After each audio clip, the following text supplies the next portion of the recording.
Hello guys, welcome back to my channel. আজকে আমি তোমাদের সাথে শেয়ার করতে চলেছি চিকেন কোরমা রেসিপি ঘরোয়া পদ্ধতিতে। তাহলে চলে আসো, কথা না বাড়িয়ে ঝটপট দেখে নেওয়া যাক। প্রথমে আমি একটি পাত্রে ভেজে রাখা মৌরি, আলু, গোটা গরম মশলা, তেজপাতা, শুকনো লঙ্কা, টক দই, পেঁয়াজ কুচি এবং বাদাম নিলাম। এরপর চিকেন ম্যারিনেশনের জন্য তেজপাতা, ধনে গুঁড়ো এবং টক দই এবং স্বাদ মতো নুন দিয়ে চিকেনটাকে আমি ভালো করে ম্যারিনেট করে নিচ্ছি।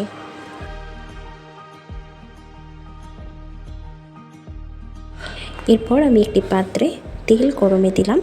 তেল গরম হওয়ার পরে সেখানে আমি আলুগুলিকে মিডিয়াম আঁচে ভেজে নিচ্ছি।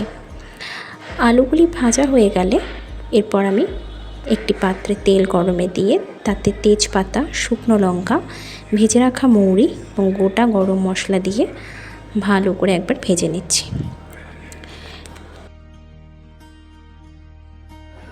মশলাটি ভাজা হয়ে গেলে এরপর আমি সেখানে পেঁয়াজ কুচিগুলোকে অ্যাড করে দিলাম।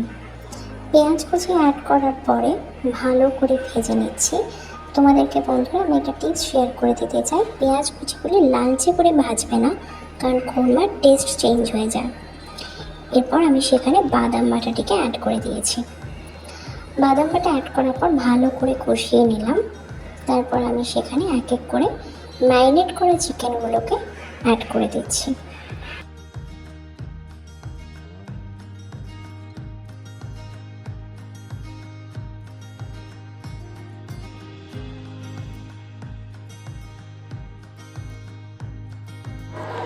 তোমরা অলরেডি দেখতেই পাচ্ছ চিকেনটি ভালো করে আমি টেক্সচারটিতে কষিয়ে নিচ্ছি।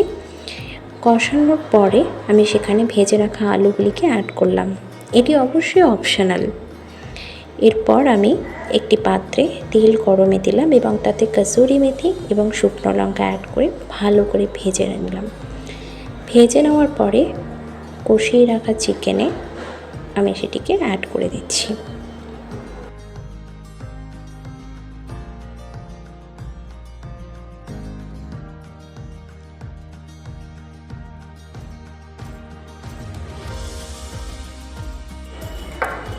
দেখতেই পাচ্ছ অলমোস্ট কমপ্লিট হয়ে গেল ঘরোয়া পদ্ধতিতে চিকেন কোরমা রেসিপি। তোমরা একবার অবশ্যই ট্রাই করো কিন্তু। Thank you friends, see you in my next blog. Bye by.